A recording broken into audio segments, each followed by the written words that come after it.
Hey guys, in this video we're going to go ahead and do some area volume, and I want to show you guys something, okay? Because as you guys get closer to the AP exam, especially you AB students, you got to understand what they're going to be asking for. So this is from 2022. This is the one we're going to be doing today.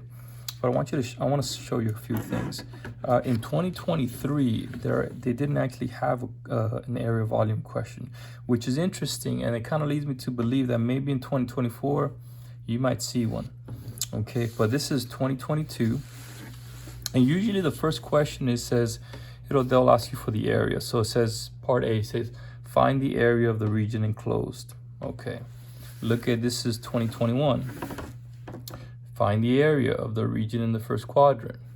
Okay, and then 2020 was the crazy year and they didn't release anything, so I went back to 2019, and guess what? Part A, find the area. Okay, and usually with area volume problems, you're gonna see the first question is gonna be area, and then they're gonna throw in something with volume or cross section of solids. Here, part B, it says the vertical distance, okay, between the graphs of F and G is, they're asking if it's increasing or decreasing, okay. But then part C is asking, it says that the cross section of the solid is perpendicular to the x-axis are squares, okay, and it says find the volume. All right, in 2022, now this one is interesting, but it says the largest cross section of the circular slice is 1.2. All right, and in 2019, they give you a region here, and they tell you the cross section perpendicular to the x-axis has the area of this. Find the volume. Okay, now so you can kind of see what they're going to be focusing on. Now, you got to really understand, okay, how they're going to approach this. One thing that I'm noticing, part A is area. That's pretty straightforward. But what I'm noticing here is how they threw in rate of change into the area problem, area volume. Okay. And the other thing too is they throw in cross section, but they give you a different function that represents what that cross section is going to be. Okay, to use that cross section, I should say. All right, and then they also incorporate the volume. So it's very, very interesting. It's not just straightforward. Oh, it's a square, it's a semicircle. So just be ready, okay, guys? So what I want you guys to see is that when you're doing these problems, they're going to be incorporating area, cross-section, and volume. Now, cross-section, the most common is squares, rectangles, and semicircles. I think sometimes they use isosceles triangles, okay? But I would just be prepared for that. In either case, guys, I wanted to go ahead and do this one here, and to show you that it's not hard. It's very, very doable, very easy. So the first part, this is from 2022. Calculator says let f and g be the functions defined by f of x, g of x. The graphs of f and g are shown in the figure above, and they intersect at x equals -2 and at x equals b, where b is greater than 0. Part A says find the area of the region enclosed by the graph of f and g. So what we have to do is we have to find this point of intersection. And you guys might already know this, but just in case, I went ahead and graphed it. And once I get there, I want to go ahead and do second calculate my point of intersection, and my first curve, my second curve, have it guess. And then I end up with 0.78197514. Excuse me. Okay, so that's the first thing we gotta do. And how do you put that? Okay, what you would do is you would say ln of x plus 3, set it equal to x to the 4th plus 2x cubed. Okay, and x equals -2 and x equals, what is that value? 0.718, 0.78, I'm sorry, 1975. We'll leave it like that. Now we're gonna have to use this value. So what I'm gonna end up doing is probably storing it in my calculator. Okay. So what I wanna do is I wanna put this in my calculator so when I integrate it's easier. Okay, so let's go ahead and do that. So 0.781975, I'm gonna store it right here into, I'm gonna do letter B just because we integrate from A to B, and you should have that. So anytime I have the letter B and I hit enter, that should be my value. So the first point, guys, is just getting that point of intersection. Okay, and you can say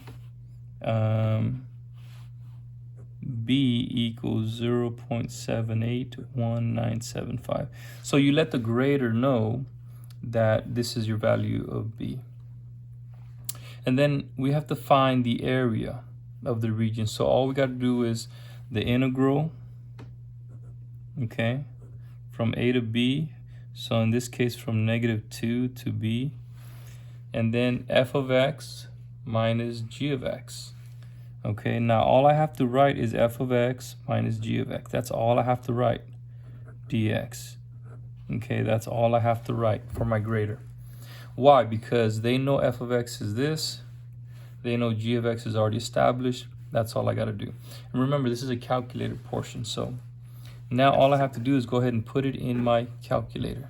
So this will be good practice for us. And I forget the answers to this, but let's see, math 9, the integral from -2 to our value of b. All right, so our f of x function is ln of x plus 3. All right, so I have to have everything inside those parentheses. So ln of x plus 3, close that ln of x, minus, and then make sure you put a parentheses, and then x to the fourth, okay, plus, and then 2, oops, here we go, delete that, 2x cubed. All right, I'm gonna close that, and notice that this outside parentheses has to enclose the whole integral right here. And then with respect to x, and I should get my value. All right, and so the area is 3.6. Okay, so equals 3.604. I'm gonna just round it to the, with 3 decimal places, and that's it. Those are your 3 points. Not very difficult.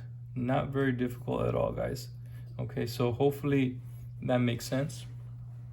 Okay, and that's part A, and that'll earn you 3 points. Very, very doable. All right, now the second part, it's a little bit different. It says for the x value between -2 and b, let h of x be the vertical distance between the graphs of f and g. Okay, the vertical distance. So right here, you're talking about this vertical distance here. Okay. Between the graphs of f and g, is h increasing or decreasing? So when you see that word, what do you think of? Hopefully rate of change, right? But now I have to create some type of function here based on the information given. So h of x is the vertical distance between f and g. Well, guess what? All that means is h of x is equal to f of x minus g of x. That's all that means. Okay, that's it.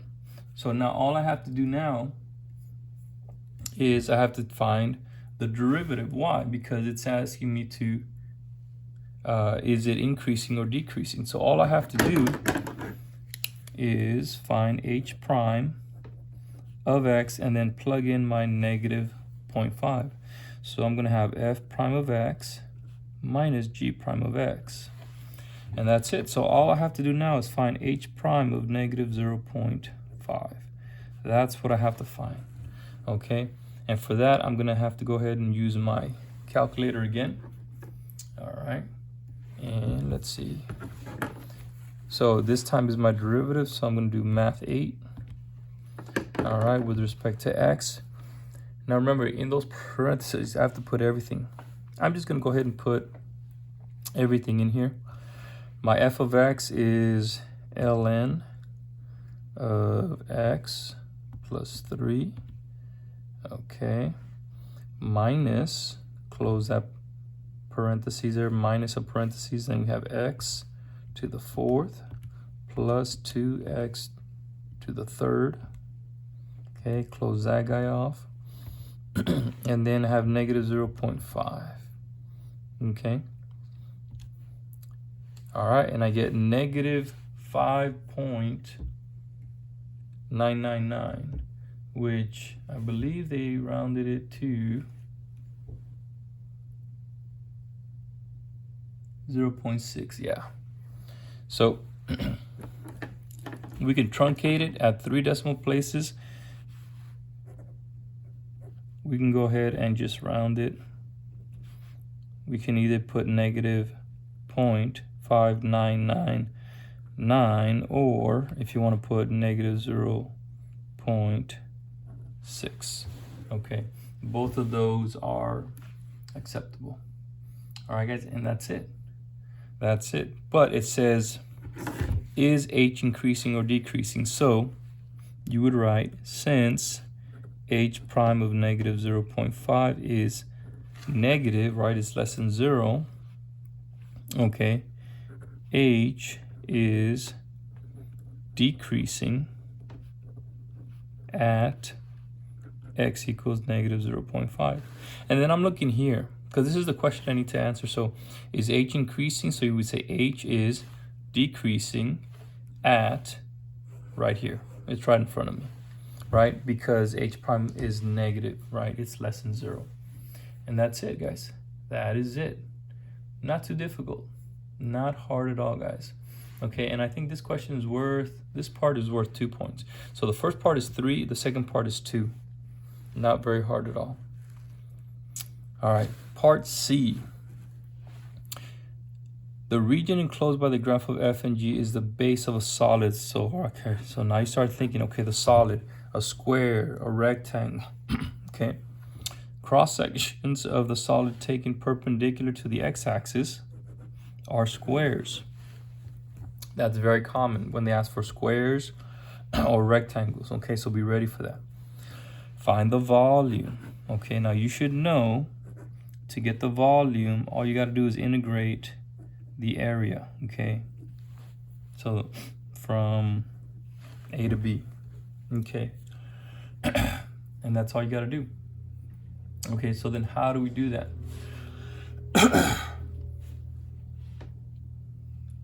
Okay, now for us, what's our area? Well, these are squares. It's going to be f of x minus g of x. But what are we going to do? We're going to square it. Why? Because the square, right? What's the area of that shape? Base times height, right? S times S. So this is what we're going to be inputting into our integral. So we're going to have the volume is equal from the integral from -2 to b, okay, of this function, f of x minus g of x squared, and then dx. All right, and that's it. That's all you have to show on the AP exam, and we're gonna go ahead and put it into the calculator. And this one might be a little bit tricky. Okay, so let's go ahead, clear that. Math 9. We're gonna go from -2 to b, our value. So all of this plus the square, I'm gonna have to put it in between these parentheses. So I'm gonna have a parenthesis here. F of x is ln of x plus 3, okay? all right, minus, all right, then put a parentheses, then you have x to the fourth plus 2x to the third. Close that off. Okay, so you see how I have a big parentheses right there before the ln?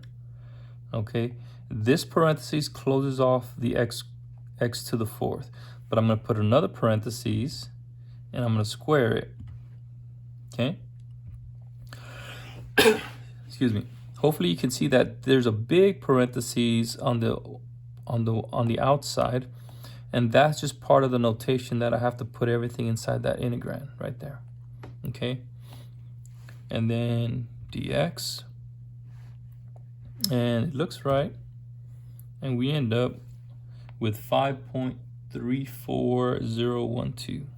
all right, so we'd say our volume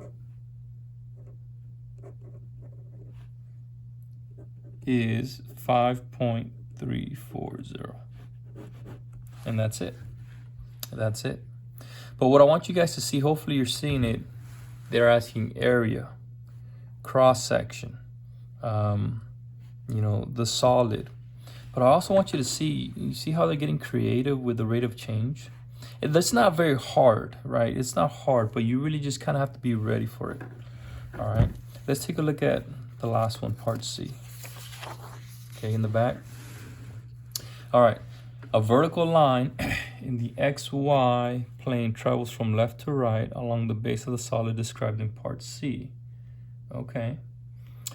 The vertical line is moving at a constant rate of 7 units per second. So another rate. Okay. Find the rate of change of the area. Okay, look at that.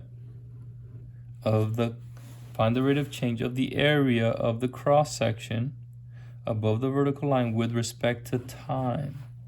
So they want me to find dA dt, okay, when the vertical line is at a position of x equals negative 0.5.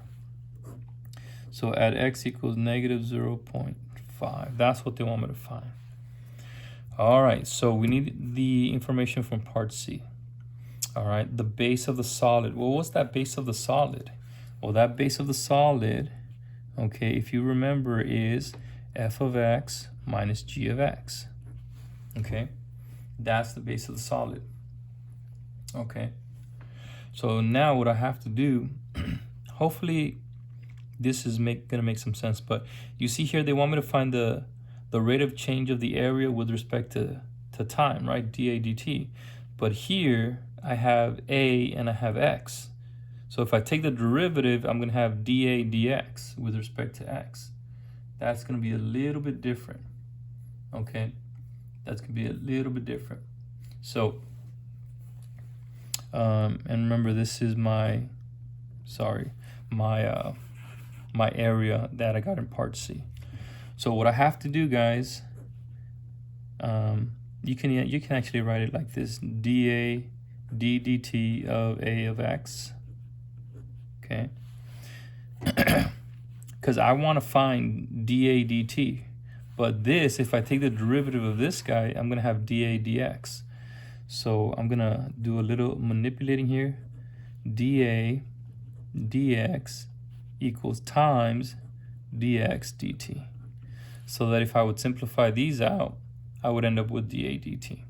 See, because if I take the derivative of this guy, right, if I take the derivative of a of x, I'm going to have dA dx, and I'm going to get 2 times f of x minus g of x, okay, times